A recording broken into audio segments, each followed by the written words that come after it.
जय माता दी। Hello friends, Meenu vlogs में आपका स्वागत है। आज की वीडियो में मैं आपको नवरात्रि व्रत की कथा सुनाऊंगी। जहाँ चौकी लगी है वहीं जल का लोटा ले लेंगे और हाथ में चावल और पुष्प लेने हैं। इसके बाद हम नवरात्रि व्रत कथा शुरू करते हैं। नवरात्रि व्रत कथा के अनुसार एक समय बृहस्पति जी ब्राह्मणी के सामने चैत्र और आश्विन मास के शुक्ल पक्ष में पड़ने वाली नवरात्रि का महत्व जानने की इच्छा जताई। उन्होंने कहा, इस व्रत का क्या फल है, इसे किस प्रकार किया जाता है, सबसे पहले इस व्रत को किसने किया, विस्तार से कहिए। बृहस्पति जी प्रश्नों का जवाब देते हुए कहा। ब्रह्मा जी बोले, हे बृहस्पति, प्राणियों के हित की इच्छा से तुमने बहुत ही अच्छा प्रश्न किया है।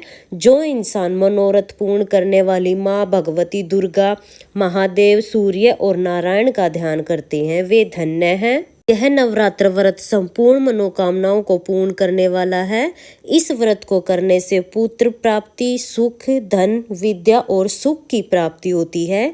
इस व्रत को करने से रोग दूर हो जाते हैं, घर में सुख समृद्धि आती है, बांझ को पुत्र की प्राप्ति होती है, समस्त पापों से छुटकारा मिलता है। जो मनुष्य इस व्रत को नहीं करता है वह अनेक दुखों को भोगता है। यदि व्रत करने वाला मनुष्य सारा दिन उपवास ना कर सके तो एक समय भोजन करे। नवरात्र में 9 दिनों तक नवरात्र व्रत कथा सुने। हे बृहस्पति, जिसने सबसे पहले ये व्रत किया है, अब मैं उसकी कथा सुनाता हूँ। माँ जी बोले, प्राचीन काल में मनोहर नगर में एक पीठत नाम का एक अनाथ ब्राह्मण रहता था। वह माँ दुर्गा का भक्त था। उससे संपूर्ण सद्गुणों से युक्त एक सुमति नाम की अत्यंत सुंदर कन्या उत्पन्न हुई। वह कन्या अपने पिता के घर में सहेलियों के साथ क्रीड़ा करते हुए इस प्रकार बढ़ने लगी जैसे शुक्ल पक्ष में चंद्रमा की कला बढ़ती है। उसका पिता प्रतिदिन जब दुर्गा माँ की पूजा करता था उस समय नियम से वह उपस्थित रहती थी। एक दिन सुमति भगवती माँ की पूजा में उपस्थित नहीं हो पाई। उसके पिता को पुत्री की ऐसी असावधानी देखकर बहुत क्रोध आया। वह पुत्री से कहने लगा, हे दुष्ट पुत्री, आज तूने भगवती देवी की पूजा नहीं की, इस कारण से मैं तेरा विवाह किसी कुष्ठ रोगी या दरिद्र के साथ करूंगा। पिता की ऐसी बात सुनकर सुमति को बहुत दुख हुआ और पिता से कहने लगी, हे पिता, मैं आपकी कन्या हूँ तथा सब प्रकार से आपके अधीन हूँ। जैसा चाहो वैसा करो। चाहे आप राजा के साथ मेरा विवाह करो, चाहे कुष्ठी के साथ, चाहे दरिद्र के साथ, जिसके साथ चाहो आप मेरा विवाह कर सकते हो। क्योंकि कर्म करना मनुष्य का कर्तव्य है, पर फल देना ईश्वर के हाथ में है। कन्या की निर्भरता पूर्ण बातें सुनकर ब्राह्मण को बहुत क्रोध आया।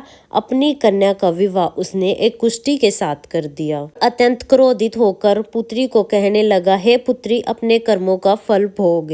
भाग्य के भरोसे रहकर क्या करती हो। पिता के ऐसे कटु वचन सुनकर सुमति मन में विचार करने लगी, आहो मेरा बड़ा घोर दुर्भाग्य जिससे मुझे ऐसा पति प्राप्त हुआ। इस तरह से अपने दुख का विचार करते हुए वह कन्या अपने पति के साथ वन में चली गई और उस डरावने कुष्ठायुक्त निर्जन वन में बहुत ही कष्ट के साथ अपना जीवन व्यतीत करने लगी। उस गरीब बालिका की ऐसी दशा देखकर देवी भगवती ने पूर्व पुण्य के प्रभाव से प्रकट होकर सुमति से कहा, हे ब्राह्मणी, मैं तुमसे प्रसन्न हूँ, तुम जो चाहो वर मांग लो। भगवती दुर्गा के ऐसे वचन सुनकर सुमति ने कहा, आप कौन हैं, वह सब मुझसे कहो। ऐसा सुनकर भगवती ने कहा, मैं आदि शक्ति भगवती हूँ और मैं ही ब्रह्म विद्या सरस्वती हूँ। मैं प्रसन्न होकर प्राणियों के दुख दूर करके सुख प्रदान करती हूँ। हे ब्राह्मणी, मैं तुमसे तुम्हारे पूर्व जन्म के पुण्य प्रभाव से प्रसन्न हूँ। तुम्हारे पूर्व जन्म का वृतांत सुनाती हूँ, सुनो। तुम पूर्व जन्म में निशांत में एक स्त्री थी और अति पतिव्रता थी। एक दिन तेरे पति ने चोरी की और चोरी के कारण तुम दोनों को सिपाहियों ने पकड़ लिया और जेल खाने में डाल दिया। उन लोगों ने तुम्हें खाने पीने के लिए कुछ भी नहीं दिया। इस प्रकार नवरात्र में 9 दिनों तक तुमने कुछ भी नहीं खाया पिया और ना ही जल पिया। इस तरह से तुम्हारे द्वारा नवरात्रि व्रत हो गए। हे ब्राह्मणी, उन दिनों में जो व्रत हुआ। इस प्रकार दुर्गा के वचन सुन ब्राह्मणी बोली, अगर आप मुझसे प्रसन्न हैं तो हे दुर्गे, मैं आपको बारंबार प्रणाम करती हूँ। आप कृपा करके मेरे पति को कोढ़ रोग से दूर कर दीजिए। देवी ने कहा, उन दिनों में तुमने जो व्रत किए थे, उस व्रत का एक दिन का फल तुमने अपने पति को कोढ़ दूर करने के लिए अर्पित करो। उस पुण्य के प्रभाव से तुम्हारा पति ठीक हो जाएगा।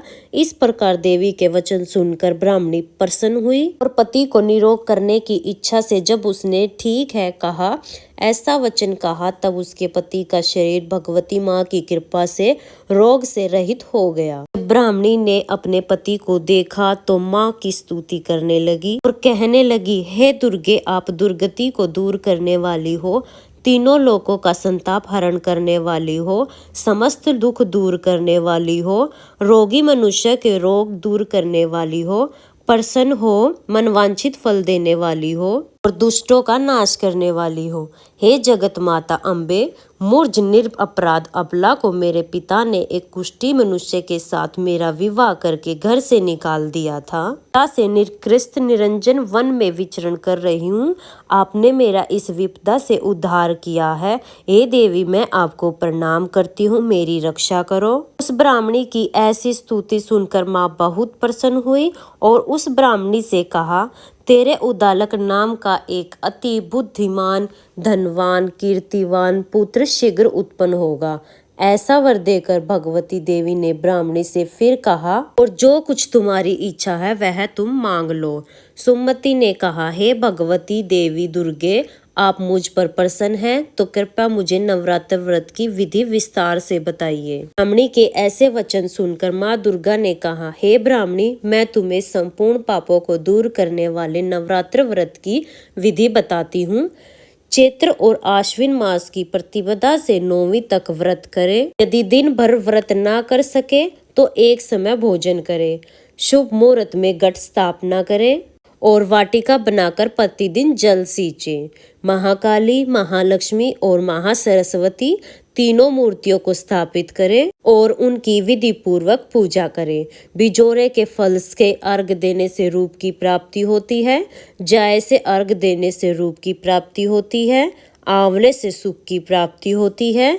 केले के अर्घ देने से आभूषणों की प्राप्ति होती है। इस प्रकार पुष्पों और फूलों से अर्घ देके व्रत समाप्त करके 9वें दिन विधि विधान से हवन करें। खांड, घी, गेहूं, शहद, जौ, बेल, नारियल, दाक, कदम जैसी विभिन्न सामग्रियों से हवन करें। आंवले से कीर्ति और केले से पुत्र की प्राप्ति होती है।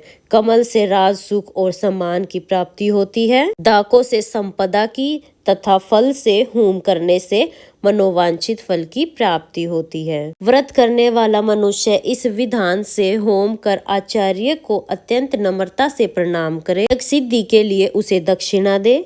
इस प्रकार बताई हुई विधि के अनुसार जो व्यक्ति व्रत करता है उसके सभी मनोरथ पूर्ण होते हैं। इसमें तनिक भी संदेह नहीं है। इन 9 दिनों में जो कुछ भी दान पुण्य किया जाता है उसका करोड़ों गुना फल प्राप्त होता है। इस नवरात्र व्रत को करने से अश्वमेघ यज्ञ के समान फल प्राप्त होता है। हे ब्राह्मणी, इस संपूर्ण मनोकामनाओं को पूर्ण करने वाले उत्तम व्रत को तीर्थ, मंदिर अथवा घर में ही विधि विधान पूर्वक किया जा सकता है। माँ जी बोले, इस प्रकार ब्राह्मणी को व्रत की विधि बताकर देवी अंतर्ध्यान हो गई। जो मनुष्य या स्त्री इस व्रत को विधि पूर्वक करते हैं वह इस लोक में सुख को प्राप्त कर अंत में मोक्ष को प्राप्त करते हैं। ब्रह्मा जी बृहस्पति से कहते हैं, इस दुर्लभ व्रत का महात्म्य है जो मैंने आपको बताया है। ऐसा सुन बृहस्पति जी आनंद से प्रफुल्लित हो गए और कहने लगे, हे माँ भारती, आपने मुझ पर अति कृपा की है। मुझे इस व्रत का महात्म्य सुनाया है। ब्रह्मा जी बोले, हे बृहस्पति, ये माँ भगवती समस्त लोकों का पालन करने वाली है। इस महादेवी के प्रभाव को कौन नहीं जानता है। बोलो माँ भगवती की जय। हे माँ भगवती, जैसे आपने ब्राह्मण की कन्या पर अपनी कृपा दृष्टि बनाई, वैसे ही इस कहानी को कहते, सुनते, हुकारा भरते सब पर अपनी कृपा दृष्टि बनाए रखना और सबके सभी दुखों को दूर करना। इस तरह से नवरात्र व्रत कथा पूर्ण होती है। व्रत कथा सुनने के बाद आपने जो हाथ में चावल और फूल लिए हैं उनको आप माँ के चरणों में समर्पित कर दें। इस तरह से हमारी कथा पूर्ण हो जाएगी। नवरात्र में जब सुबह पूजा करें तो नवरात्र व्रत कथा आप जरूर सुने। फ्रेंड्स, अगर आप नवरात्र में पूरा दिन उपवास ना कर सके तो आप एक बार भोजन करके भी नवरात्र व्रत कर सकते हैं और नवरात्र में आप नवरात्र की कथा जरूर सुने। अगर ये वीडियो आपको पसंद आई है या वीडियो आपके लिए थोड़ी बहुत भी यूजफुल है तो वीडियो को लाइक कर देना और हम महिलाएं घर में तीज त्योहार कैसे मनाते हैं ये देखने के लिए मेरे चैनल को सब्सक्राइब कर लेना।